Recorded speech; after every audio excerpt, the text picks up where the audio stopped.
Dr. Craig is Research Professor of Philosophy at Talbot School of Theology in California. He's the author of some 30 books and some 200 academic papers published in peer-reviewed journals. He's got doctorates in philosophy and theology on the historicity of the resurrection of Christ. When it comes to engaging in a conversation in the public square, or in letters to the editor, or in conversation with co-workers, then I think it's critical that Christians be able to present objective evidence in support of our beliefs. Otherwise, our claims hold no more credibility than the assertions of anyone else who claims to have a private religious experience. Fortunately, Christianity is peculiar in that it is a religion which is rooted in historical events.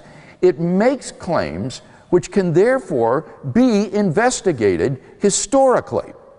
Suppose then that this evening we agree to approach the documents of the New Testament not as inspired holy books, but rather simply as a collection of documents written in the Greek language, handed down out of the first century, telling this remarkable story about this man, Jesus of Nazareth, without any assumption whatsoever as to their reliability, the same way we would approach other ancient documents for history.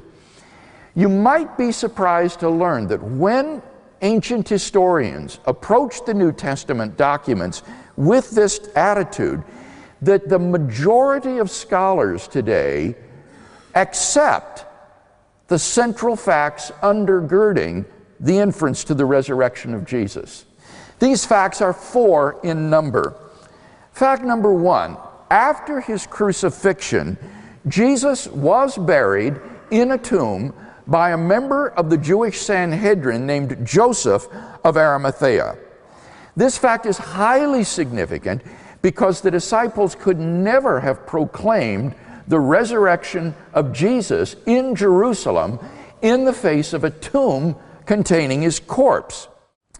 Fact number 2, on the Sunday morning following his crucifixion, Jesus' tomb was found empty by a group of his women followers.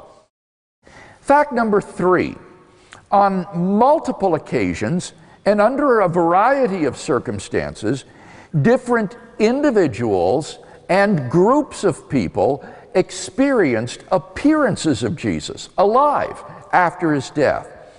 This is a fact which is universally acknowledged today by New Testament scholars.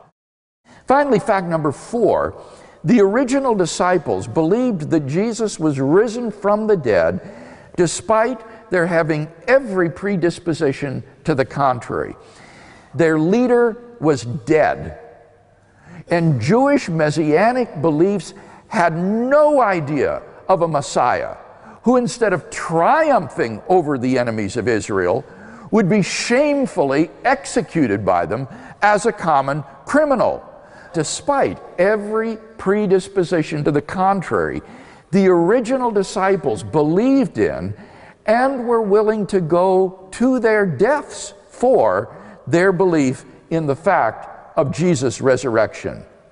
Luke Johnson, who is a prominent New Testament critic from Emory University, muses some sort of powerful, transformative experiences is required to generate the sort of movement earliest Christianity was. You need a launching pad to launch this missile.